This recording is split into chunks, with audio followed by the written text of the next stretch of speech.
আউযুবিল্লাহি মিনাশ শাইতানির রাজিম বিসমিল্লাহির রহমানির রহিম। নিয়ে আসলাম প্রজেক্টের জমি। যারা হতাশায় আছেন, প্রজেক্ট করার জন্য জমি খুঁজতেছেন, তাদের জন্য বেস্ট একটা জমি নিয়ে আসলাম আমি। এই জমিটা যে দেখেন, আমার সামনে যে জমিটা দেখতে পাচ্ছেন, ওই সামনে থেকে ধরে এখানে আপনার 250 শতাংশ জমি বিক্রি করা হবে।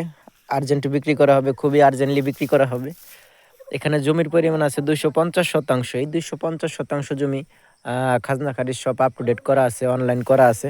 আপনারা চাইলে পরবর্তীতে এখান থেকে আরও অনেক জমি নিতে পারবেন, বাড়িয়ে নিতে পারবেন, যত বিঘা লাগে নিতে পারবেন। এই পুরা চকটাই, এই পুরা ক্ষেতটাই নিতে পারবেন। এখানে আপাতত 250 শতাংশ মানে 250 শতাংশ জমি মালিক বিক্রি করবে, এটাই নিতে পারবেন। এটা রাস্তা আছে, জমিতে সোজা সোজা গাড়ি আসবে, লরি আসবে, এরকম রাস্তা আছে, ঠিক আছে। এই জমিটাই বিক্রি করা হবে। যারা কিনতে চান স্ক্রিনে নাম্বার দেওয়া হবে, যোগাযোগ করবেন। ওই যে দেখেন, ওই পাশ থেকে সোজা আইসা এদিকে গেছে। হ্যাঁ, 250 শতাংশ জমি। যারা কিনতে চান স্ক্রিনে নাম্বার দেওয়া হবে, যোগাযোগ করবেন। পুরো ক্ষেতটাই পরবর্তীতে আপনারা নিতে পারবেন। আপাতত 250 শতাংশ জমি নিতে হবে, কারণ এটুকুই বিক্রি করবে। এখানে আপনারা সকল প্রকার প্রজেক্ট করতে পারবেন। প্রজেক্ট করার জমি এটা, আর খুবই কম বাজেটে বিক্রি করা হবে।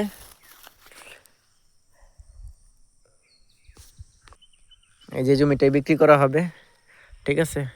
জেলা গাজীপুর, কালিয়াকৈর থানা, ফুলবাড়িয়া ইউনিয়নে এই জমিটা অবস্থিত, ঠিক আছে। যারা কিনতে চান খুব দ্রুত যোগাযোগ করবেন, খুবই আর্জেন্টলি বিক্রি করা হবে। জমির পরিমাণ 250 শতাংশ। পরবর্তীতে চাইলে আরও পুরো বাড়িয়ে নিতে পারবেন। পুরো চকটাই যে এখান থেকে সোজা আরও অনেক জমি নিতে পারবেন। পুরো ক্ষেতটাই খালি রয়ে গেছে, এখান থেকে নিতে পারবেন। আপাতত 250 শতাংশই বিক্রি হবে। খাজনা খারিজ সব অনলাইন করা আছে। দখল বেদখল নিয়ে কোনো সমস্যা নেই। একদম নিলিবিলি পরিবেশের মধ্যে এই জমিটা অবস্থিত, ঠিক আছে। আমি দেখাইতেছি, এই যে দেখেন, এই যে 250 শতাংশ জমি। ওই পাশ থেকে সোজা এসে এই পাশে গেছে 250 শতাংশ জমি। যারা কিনতে চান স্ক্রিনে নাম্বার দেওয়া হবে, যোগাযোগ করবেন। জেলা গাজীপুর, কালিয়াকৈর থানা, ফুলবাড়িয়া ইউনিয়নে জমিটা অবস্থিত। খাজনা খারিজ সব আপ টু ডেট করা আছে। স্ক্রিনে নাম্বার দেওয়া হবে, যোগাযোগ করবেন। দামটা আলোচনার সাপেক্ষে স্ক্রিনে বলা হবে। আসসালামু আলাইকুম।